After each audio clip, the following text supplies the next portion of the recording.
अस्सलाम वालेकुम, welcome to motivational थारुकार reading. उम्मीद है आप और आपके अपने सब खैरियत से होंगे। हमारी ये वीडियो बहुत स्पेशल होने वाली है क्योंकि 20 अप्रैल को है जी सूरज ग्रहण, और ये मॉर्निंग 6:34 से लेके 11:59 तक रहेगा। और इसका हमारे तमाम ज़ोडिएक साइन पे क्या असर होगा ये हम आज की वीडियो में देखेंगे। साथ साथ मैं सबके कार्ड्स निकाल रही हूँ, जितने भी ज़ोडिएक साइन है इसी वीडियो में तमाम ज़ोडिएक साइन के बारे में बताऊँगी कि कौन सी एहतियात करनी है और कौन सी चीज़ों में डिले आ सकता है, उसमें आपने एहतियात करनी है। यहाँ पर मैं एक और बात बताती हुई जाऊँ कि इस सूरज ग्रहण का हमारी हुकूमत के साथ कोई लेन देन नहीं है। ये आप नहीं कह सकते। काफ़ी लोगों के दिमाग में होता है कि जी सूरज ग्रहण से हमारी गवर्नमेंट पे कोई असर आएगा या गवर्नमेंट गिर जाएगी। ये सारे मामलात जो चल रहे हैं ये तो चलते रहेंगे, लेकिन हमारे ज़ोडिएक साइन पे हमारी ज़िंदगी में क्या असर आएंगे हम ये देखेंगे। सबसे पहला हमारा स्टार है जी एरीज। एरीज के लिए ये फर्स्ट एंगल पर होने लगा है और ये फिफ्थ एंगल का रिप्रेजेंटेटिव भी है। तो फर्स्ट और फिफ्थ दोनों के क्या इशू होंगे? फर्स्ट एंगल पर जब ये होगा तो सेल्फ डिस्टर्बेंस ज़्यादा होगी, जैसे ज़्यादा सोचना, फिक्रमंद रहना, अपने अंदर कमज़ोरी महसूस करना, डिप्रेशन में रहना। This is possibilities. और इसके अलावा फिफ्थ एंगल की मैं बता देती हूँ, आपकी पब्लिक इमेज को लेके या फिर पब्लिक कम्युनिकेशन को लेके, एजुकेशनल एक्टिविटी, ये थोड़ी सी एरीज की लिंगर ऑन होंगी 10 से 12 दिन के लिए कह सकते हैं। लेकिन यहाँ पे क्योंकि रमज़ान है, रहमतों का महीना है, तो यहाँ से आप फ़ायदा उठा सकते हैं। ज़्यादा परेशान ना हो, बस ये दिन भी गुजर जाएंगे। इसके बाद हम बात कर लेते हैं टॉरस की। तो टोरियन जितने भी हैं उनका ये 12th एंगल पर होगा ये सूरज ग्रहण, और टोरियंस के लिए लीस्ट लेवल पर डैमेजेस हैं। मतलब कुछ घंटे के लिए ही सूरज इनके फर्स्ट एंगल पर आ जाएगा, यानी कि कुछ घंटे बाद एरीज एंगल से निकल के टोरियंस एंगल पर आ जाएगा।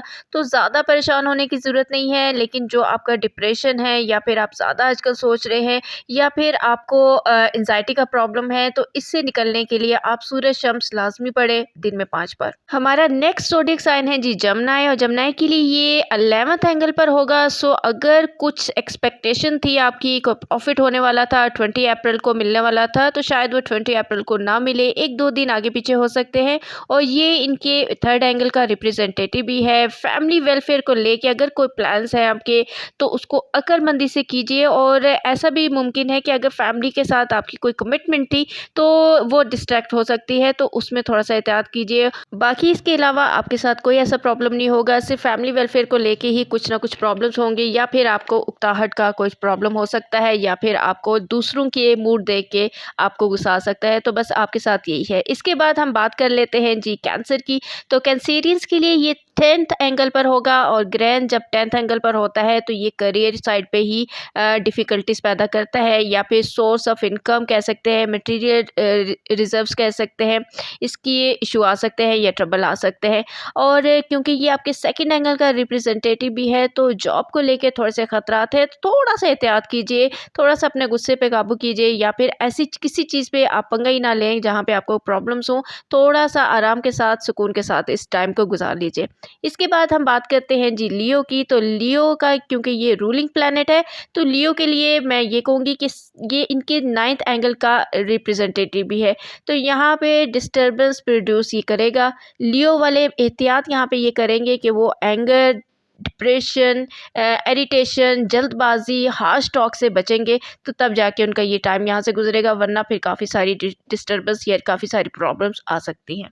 हमारा नेक्स्ट ज़ोडिएक साइन है जी वर्गो, और वर्गो के लिए ये 8 एंगल पर होगा। और इस दिन ऐसा किसी लेन देन में आपने नहीं पड़ना जहाँ पे आपको बिग रिस्क लेना पड़े।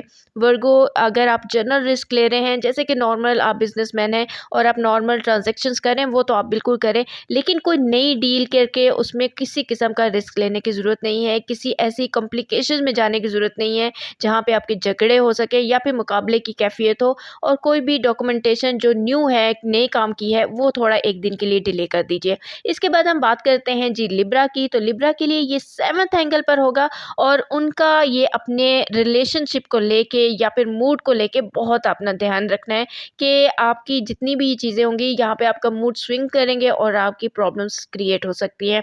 आपकी एक्सपेक्टेशन जितनी भी हैं वो डिले इस वक्त होंगी, इसी वजह से आपका एंगर भी बढ़ेगा। और यहाँ पे आपने बस यही एहतियात करनी है कि आपके जितने साथ के लोग हैं, आपके अपने हैं, उनसे उससे आपने उस दिन थोड़ा-सा बात करते हुए एहतियात करनी है। इसके बाद हम बात करते हैं जी स्कॉर्पियो के लिए, तो स्कॉर्पियो के लिए ये 6th एंगल पर होगा। स्कॉर्पियो के लिए एक ही थ्रेड है कि उन्होंने अपनी सेहत का बहुत ख़्याल रखना है। हेल्थ इश्यू अगर कोई है उनको तो उसको इग्नोर नहीं करना। इसके बाद हम बात करते हैं जी सैजिटेरियस की, तो सैजिटेरियस के लिए सूरज ग्रहण 5th एंगल पर होगा। जो एजुकेशनल एक्टिविटीज़ हैं उनमें आपकी मेरिट थोड़ा-सा डाउन होगा, स्ट्रगल करते हुए नज़र आएँगे। इसके अलावा कोई बड़ा प्रॉब्लम नहीं है। हाँ, अगर आप 20 अप्रैल को कोई ट्रैवलिंग का प्रोग्राम बना चुके हैं, जाना चाहते हैं, तो फिर उसमें 1-2 दिन का आप टाइम चेंज कर लीजिए, ये आपके लिए बेहतर रहेगा। एहतियात करनी ज़रूरी होती है। इसके बाद हम बात कर लेते हैं जी कैप्रिकॉर्न की, तो कैप्रिकॉर्न के लिए ये 4th एंगल पर होगा। लीस्ट डैमेजेस हैं कैप्रिकॉर्नियन के लिए। लग्जरी लाइफस्टाइल थोड़ा-सा ठहराव में आ जाएगा, लेकिन ये इतनी बड़ी बात है ही नहीं। कैप्रिकॉर्नियंस ने वैसे भी 7.5 साल बहुत कुछ सहा है, उनके लिए कोई बड़ी चीज़ नहीं है। एक्वेरियस के लिए 3rd एंगल पर होगा जी सूरज ग्रहण। इरिटेशन, लोगों के रवैये से बेजार, ज़्यादा सोचना, उकताहट और गुस्से में रहेंगे, और इससे आपने कैसे टैकल करना है ये मैं तो आपको बता चुकी हूँ कि उस दिन आपने अपने पार्टनर को लेके थोड़ा-सा काम डाउन रहना है ताकि आपकी आपस में झगड़े ना हो।